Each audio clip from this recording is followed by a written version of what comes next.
Hey everybody, and welcome back to Astrologaster, where we will continue with Miss Mary Payne.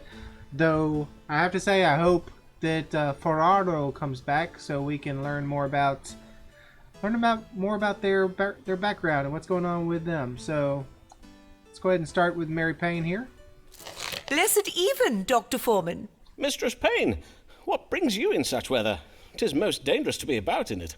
Oh, it takes more than a little wind and rain to forestall me from doing the Lord's work. Besides, foul weather is naught but God's righteous vengeance upon London for the sinful debauchery of its inhabitants.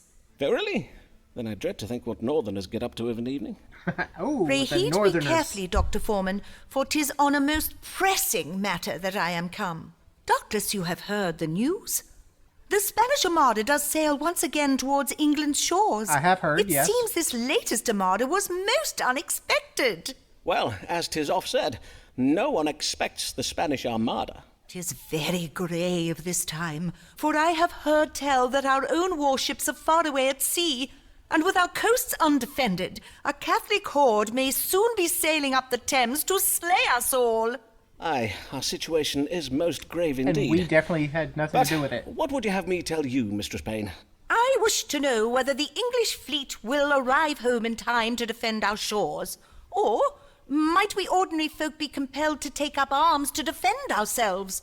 Dr. Foreman, are you ready to beat off the Catholics, come what may? Am I ready to beat off the... Prithee, madam, let us pray the need never arises. Perchance the stars will offer us some reassurance. Will the Royal Naval Fleet return home in time to defend England from the Spanish Armada? I sure hope so. But who knows exactly where we sent them off to. The Spanish Armada is coming. Will the Royal Navy return in time to defend England's coast? The Royal Navy is absent due to a reckless and misguided pursuit of gold. Ambitions will be thwarted by confusion. Unpleasantness will result from a cunning plan to steal goods. Yeah, it sounds very unpleasant to me. Mistress Payne must rouse her neighbors to take up arms. The authorities cannot be trusted to uphold their duty to defend ordinary Englanders. Or C. Catholic evil angels will have their plans thwarted by a deadly, unpredictable event, or the Spanish fleet will be delayed due to the idleness of their sailors. No, I think we go with the fact that they just ran off. I mean, that was incredibly reckless. Whether we had anything to do with it or not, you know, we told them some bogus coordinates, but the fact that two guys, you know, just happened to up and take the entire British Navy, that's ridiculous. That's not our fault. That is their recklessness. A. Madam, know you of Robert Devereux, the Earl of Essex? Or of Sir Walter Raleigh, perchance? Oh, young Lord Devereux, such a talented young man. My niece is especially taken with him. He's an idiot. Well, it would seem the pair did take the royal fleet on an expedition to intercept and seize gold being transported back to Spain from the New World. But their plan went awry, and now they are lost at sea. I am afeard that, short of a miracle, a Spanish invasion is indeed imminent. Her Majesty would risk her realm and the lives of her subjects for the sake of gold. No, it wasn't her. Then now present danger does not surprise me. England's downfall will be God's punishment for our Queen's greed and avarice. She didn't have anything to do with Well, it. to be fair to Her Majesty, I do not imagine she gave Devereux and Raleigh permission to... Oh, my days! With a Spanish invasion nigh, I know not how to calm my anxious passions. Methinks I shall take to bed with Paul and Matthew this even. Oh, yes, I see. The Book of Paul and the Book of Matthew. Aye, verily. Holy Scripture does give great comfort to a distressed mind. God keep ye well, Mistress Payne. Yes, madam.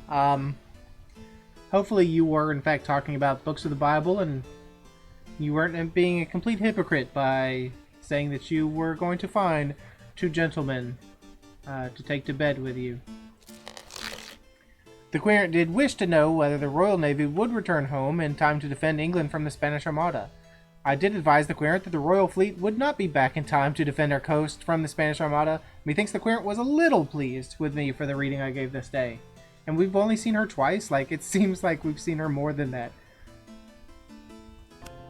Well, got a little bit of recommendation there. My niece will be beside herself with worry. Mayhap I take her on a diverting outing to see the hangings at Tyburn. Oh, letter recommendation up from someone. Sir, I must congratulate you on the sterling counsel you gave me in relation to my horrid cousin Barbara, whom my parents did wish me to marry. As you did predict, the wretched little fiend did at length contrive a method for ending our engagement. She has run off with the Earl of Shrewsbury. Your relieved querent, Lancelot Moore, Esquire. Well, we are happy to be of service, Sir Moore. Pray take care, for say, did you hear what the Countess says about peace? They corrupt your humors and cause cancer tumors, so doubtless they're causing your garden's disease. Not the humble garden pea. I can never believe such a thing about it. Good morrow, Mr. Mugg. Back again so soon. And yet your red spots do seem to have faded. Aye, of the spotted fever I am cured. Well, that's great news. As he remarked, those spots have near vanished and no new ones are appearing. But my wife does swear they were the work of fleas, and she beat the rugs and banished the dogs from the house to rid us of them. Well, that was She'll be beating prudent and banishing me next if she has her way. Well, I am glad to hear you are faring better. What brings you this day? I have a humoral imbalance and need treating for it. A humoral imbalance, you say? Well, 'tis true that an imbalance of humours can affect a man's mood. For instance, an excess of black bile, which is a cold, dry humour, can provoke feelings of melancholy. Of course. Whereas yellow bile is hot and dry. I thank ye for the explanation, Dr. Foreman, but I did learn all about humours when I took supper with my friend, Mistress Ollingworth. She has a humoral imbalance and takes medicine for it. Does she now? Hence, I am come this day for medicine to treat my own imbalance. I see. And what mental symptoms are you experiencing? Any unusual or troubling feelings? Aye, very troubling. Why, I find myself a fretting and a pacing all the day long. Even my wife has remarked upon it. You have anxiety. Anxiety and agitation. Pray tell, did these feelings begin before or after you spoke with your friend, Mistress Ollingworth? Let me see now. After, methinks. Aye, after. Why? Does that matter? Yes, quite possibly. But let us see what these stars do have to say. Yes, What let us. humoral imbalance does ail my querent, Nicholas Mugg? Okay, Mr. Mugg. How can we treat your hypochondria today? Mugg is mildly choleric. Or choleric. Don't know the correct emphasis to place on that word. A humoral imbalance of choler can occasion symptoms of anger, impatience, and irritability. I don't know if he has any anger. Mugg is suffering from constipation and a related psychological condition.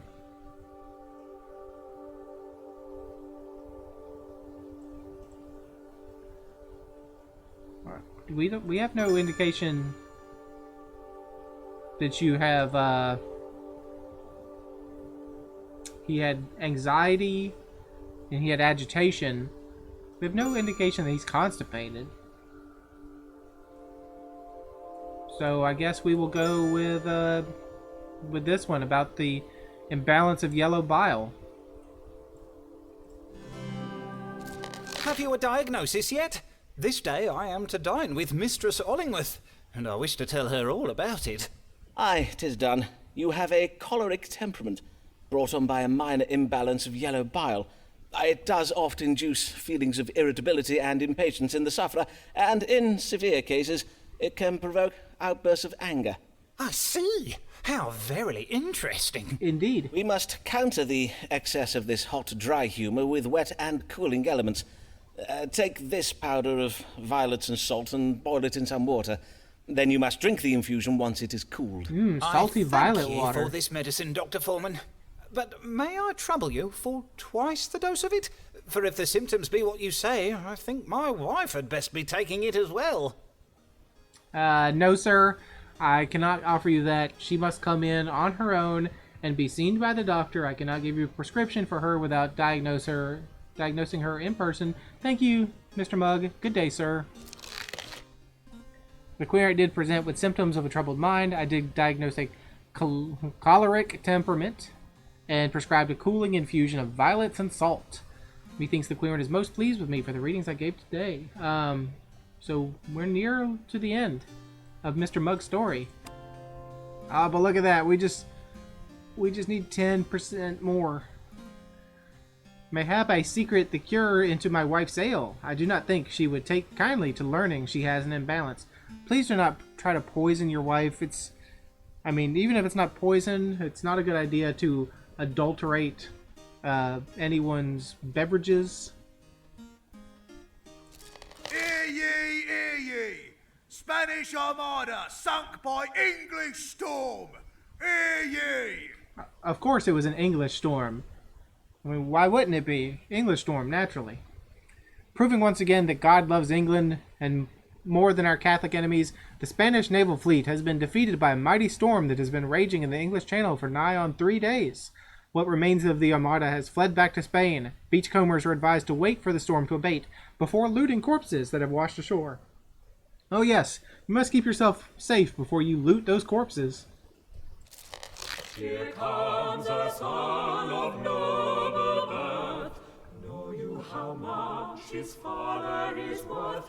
For such a boy advantage is bought, entitled to much, deserving of naught. Oh, hello, Sir Moore. Welcome back. I'm glad to hear that your marriage, your betrothal, was annulled. Oh, sirrah, I have dire need of your counsel. Do you, Pray sir? calm yourself, sir, and tell me of this urgent affair. Oh, verily, 'tis most urgent. A fair maiden has my heart, a maid with hair of shining gold and eyes so blue the finest sapphires grow Is pale it your with other envy. cousin? But she is a most pious and demure in nature and has many other suitors. How might I win her favour? Golden hair? But in our last consultation... let me see here in my notes.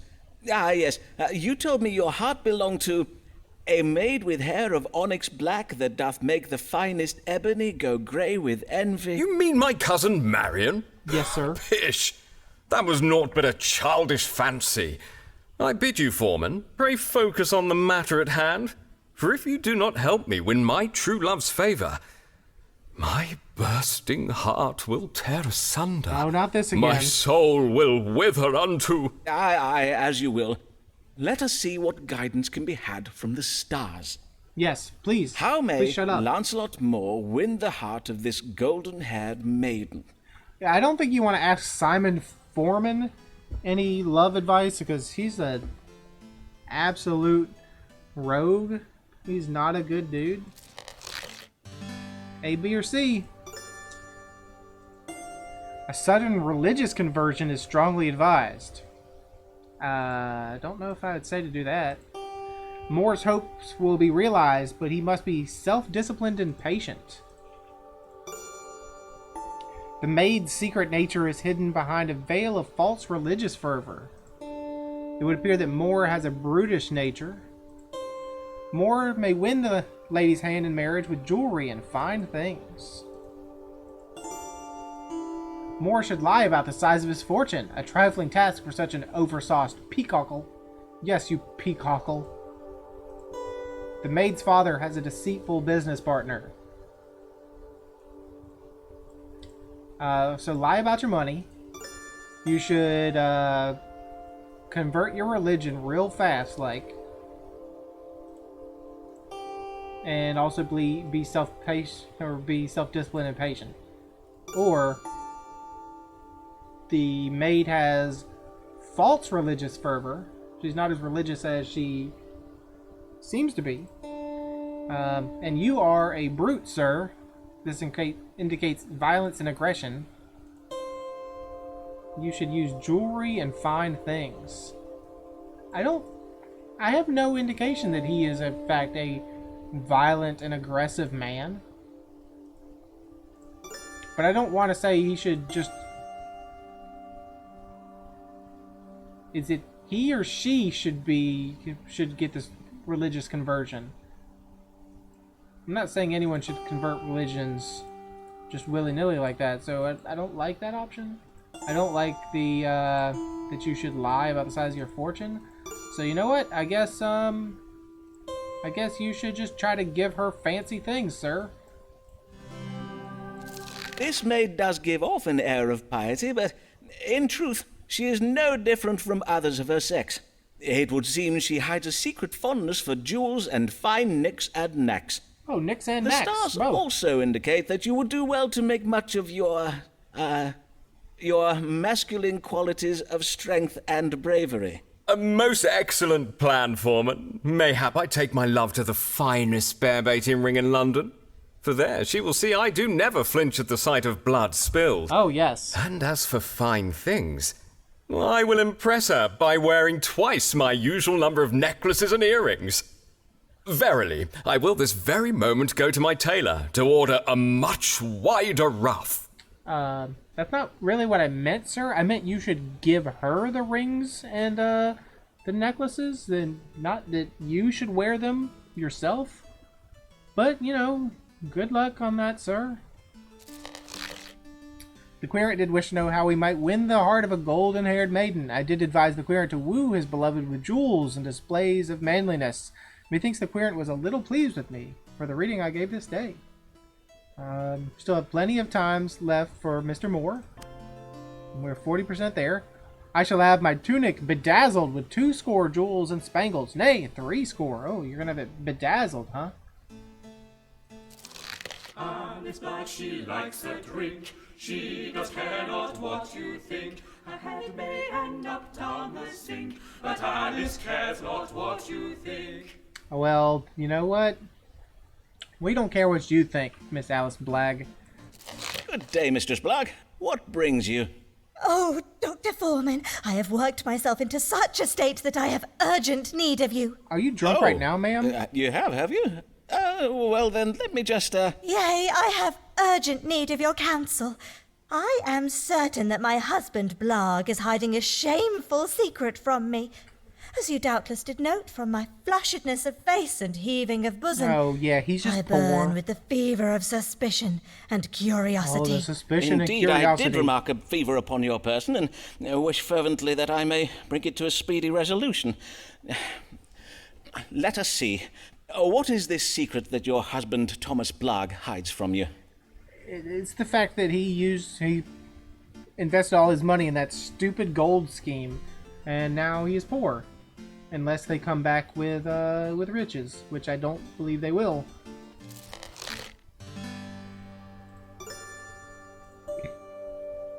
It appears that Alice is to inherit wealth one day.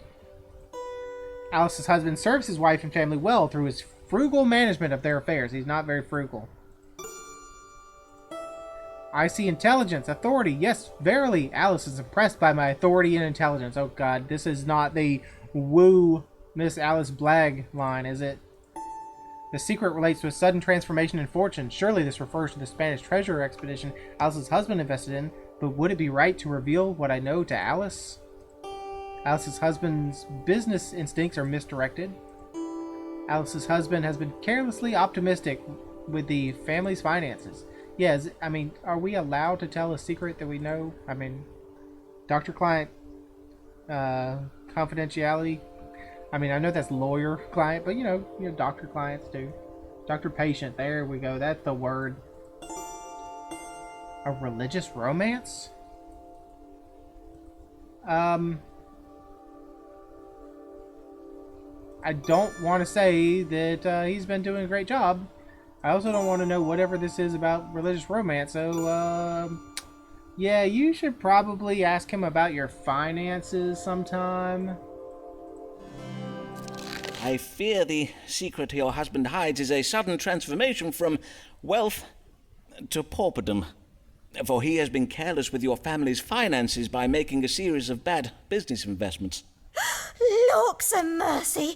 That boil-brained chump has ruined us! Maybe not. Upon my virtue, I can hardly bear to think on it. Nay, I cannot even! Say, is that medicinal wine I spy on the shelf behind you, good sir? Prithee, pour your patient a dose of it. Simon makes a fine figure when he reads the stars wisely. Lord. Mayhap I stay a while and take wine and a little else with him. Simon, you should maybe stop being intimate with your patients. How about that, Simon? The querent did wish to know the secret she thinks her husband Thomas Blagg is hiding. I did reveal the querent's husband has mismanaged the family's fortune. Methinks the querent was a little pleased with me for the reading I gave this day. And then there was some after hours interaction between the two. But we're 30% of the way to a letter of recommendation. I don't think her husband's going to be very happy about that, though. Of all the vices, why must my husband choose greed? A drunken fornicator gives a wife far less trouble than a gambler. Alas, for little Emma, such sorrows she has borne, since she was made alive. She has much to mourn. Tis vexing, tis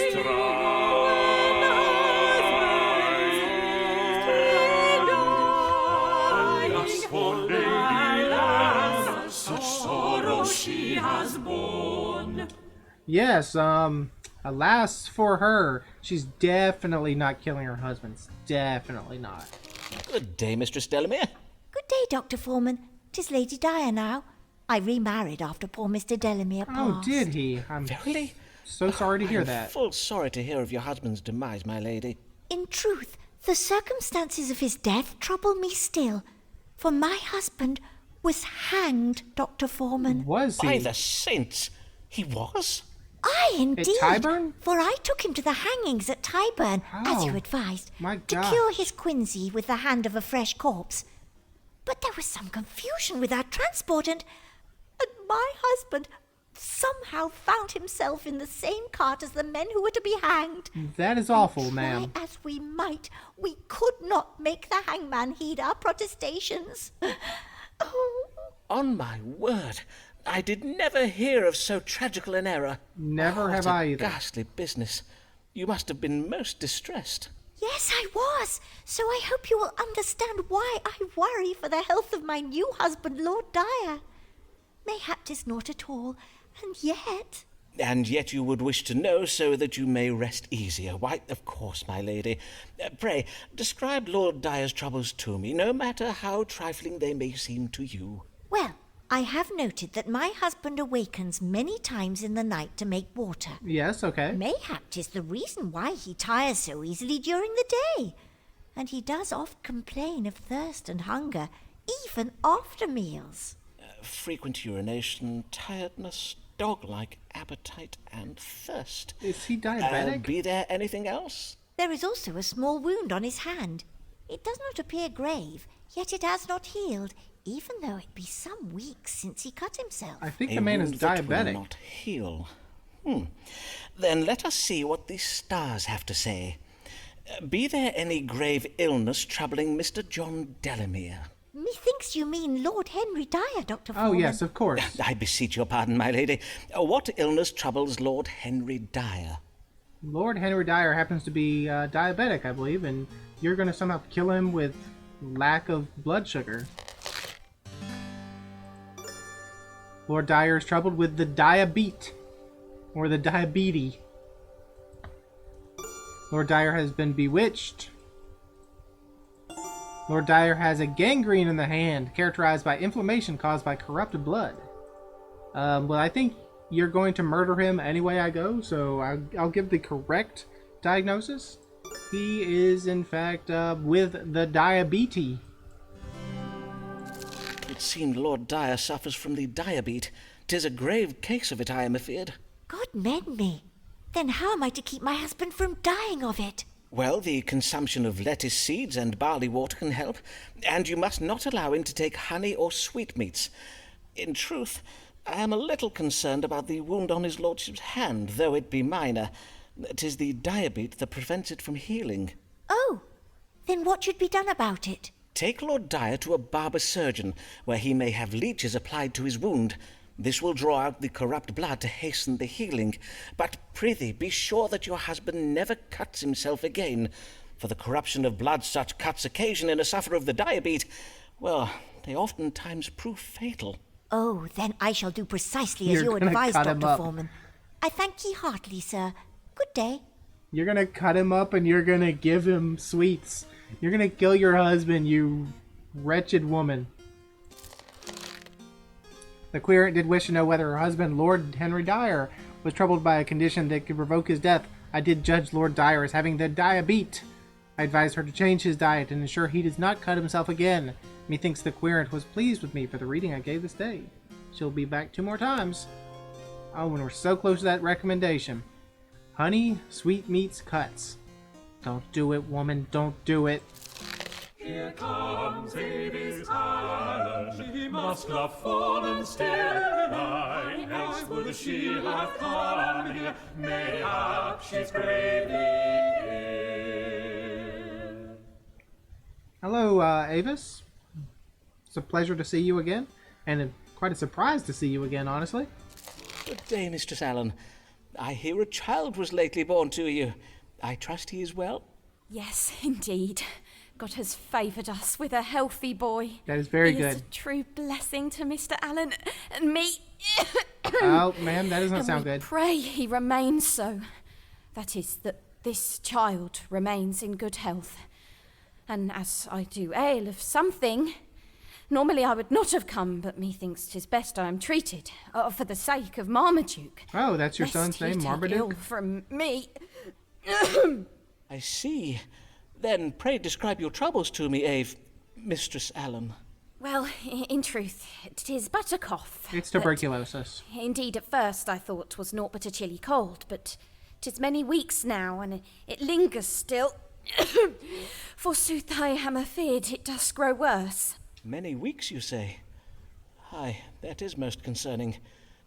Let us see what the stars have to say. It's What ails tuberculosis. Mistress Avis Allen, and how may she be cured? She has the consumption. Mistress Allen has a grave case of mattering in the breast. So, some kind of breast cancer, perhaps? Or Mistress Allen has been bewitched and is in mortal danger. You know what? She's not bewitched. Bewitching is crazy.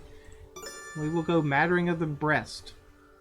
It's a mild imbalance of yellow bile. It's a mild deficiency of blood in the body. The other option is this is going to kill you. I don't believe in bewitching, even though I think what you have is quite serious. Probably more serious than a mild deficiency. So I'm sorry to tell you that I'm going with this one and not the more serious case of bewitching. Before I complete my judgment, madam, I must ask a question of medical relevance. Who is the true father of your... God mend me, Simon! You would plague me with your suspicious fancies even now, in my very hour of need. Have you no thought for my son and my... I am full sick of your jealous delusions. Oh, verily, I should never have come. I will bid ye good day now, Simon. But would you not wish to know what ails you? Indeed, I would. Which is why I will be finding myself another doctor. Oh, maybe that was the wrong decision, or maybe there was no right decision in that one. The querent presented with severe cough. I was too distracted to judge the querent's illness. Methinks the querent took my advice most ill, and that was the last time we will see her. This is the final consultation for this querent. I will find myself a true physician, a doctor who has a medical license. When the story seems bold, crucial facts left untold. When the story seems bold, crucial facts left untold. When Foreman protesties, feels pushed to the testes. Ferraro, Senor Ferrara. Oh, Senor Ferrara, thank you for coming. I am so glad to see you today. And I think we will use you as our final patient for this episode, and then we will end it, perhaps knowing a little more about you, Senor. Good day, Senor Ferrara. How may I do you service? How may you do me service, huh? 'Tis the question, is it not? I do hear you offer many different services, huh? Not just in medicine, for you are a dottore of a special kind. That's definitely a One fake who gives mustache. answers to all the problems, see? Forsooth, 'tis true, Senor. In my practice, I endeavor to treat the whole man. Mind, body, soul, the location of his missing household items. All are connected at a holistic level. I course take they it are. this time you are come about a problem that does not pertain to a bodily complaint? See, this is my mama. She does worry night and day. She say, Ricardo, you must go to the wise man who reads the stars and have him tell you what your future holds. Oh, I your say, future. Mama, if it make you happy, I will go to Senor Forman and ask him. I see. And is there any particular reason for your mother to be thus concerned? Be you faced with some kind of imminent danger? A particular reason, you say? Nay, Signor, she needs no reason to worry. Mia madre is an Italian, Mama. Of course she is. Yes, of course. You see now, huh? She is not like these London mamas who make the children live in a cupboard with the dog. Of course not. Well, then mayhap the stars might offer your devoted mother some comfort. What does the future hold for Ricardo Ferraro and his mother? Indeed. What does the future hold for Ferraro? What does the future hold for me and my mother? Ricardo Ferraro is not being honest, and soon his deceptions may be discovered. My relationship with Senor Ricardo is about to undergo a sudden transformation. Ricardo Ferraro is an authority figure who holds a position of responsibility at a learned institution.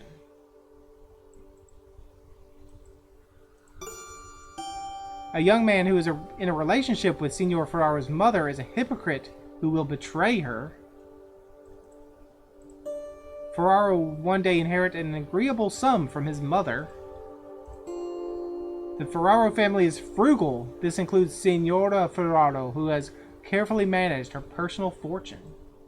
I mean, these are all very blah and boring. These ones are very interesting about being deceptive. Ricardo Ferraro is not being honest. And that he will undergo a sudden transformation. But I don't want to say that someone is being dishonest. I mean, if Ferraro is, biologically a woman, dressing as Senor Ferraro doesn't, it seems like saying that that's dishonest is maybe taking it a little step too far. Even though I really want to know where this path leads, I'm not going to do that, because that does not sound very nice. So I will say that your mother is going to betray, or someone's going to betray your mother, and you will get a lot of money out of her estate. How about that? My chart shows that your mother has been frugal and careful with her personal fortune. As a result, you are due to receive a fine inheritance upon her death. How lovely. But beware. This story has a twist, Of course it does. Aye, you are in danger of having your inheritance stolen, for your mother has begun a relationship with, a hypocritical young man. He professes to love your mother, but in truth, 'tis but her fortune that inspires his ardour. Ha! What a fruity tale you tell! Verily, you might sell these ridiculous stories of yours to William Shakespeare. Well, as a matter of fact, Sir, where Mr. did your Shakespeare accent does go? oft come seeking my... Look at you, sirrah, a charlatan who would call himself a doctor. You are naught but a pretender. Fie, sir. It is you who are the pretender. For 'tis clear you are not the merchant of Venice you pretend to be. Who are you? What is your true name, sir? You will know it in time, sirrah, for we shall meet again. I bid you good day, Doctor Foreman.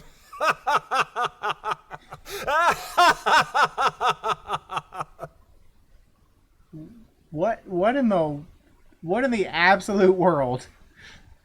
It's not where I was expecting that to go. Oh, that was the final one, huh?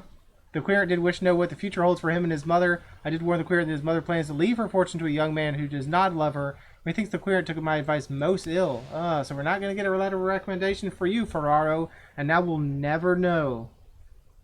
This was the final consultation for this querent. Well, it was very bizarre. Disappointing and bizarre. But what's happening on the next page, and we'll see what that is, and then we'll end the episode here.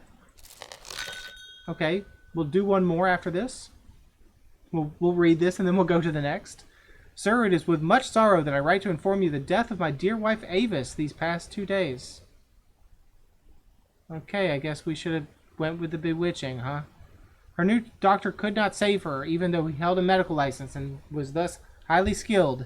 Although you are no longer my wife's doctor, I am grateful for the kindness you have shown Avis over the years, and I know she was too. Indeed, she spoke of you in her final words, saying, "Oh, Simon, forgive me, Simon," or something of the like. Doubtless this expression of guilt was in reference to a bill for your services that she had not yet settled. How like my poor wife to have been thinking of her obligations to others until her very last breath. I enclose with this missive the sum of 1 shilling and beg your forgiveness for late payment. Your most assured friend, William Allen. Well, now you make me feel bad, Mr. Allen. I mean, I probably should have been feeling bad all along, but I feel especially bad now. Okay, what's the next thing? Then we'll end the episode.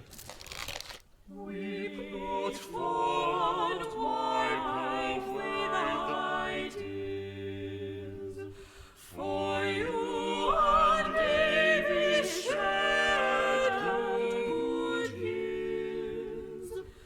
Waste no hours on sorrow and shame. 'Tis time to find someone to blame. Yes, who will we blame for this? And I think we will end the episode here. So, thanks for joining me. Hope you enjoyed it, and hope to see you again next time.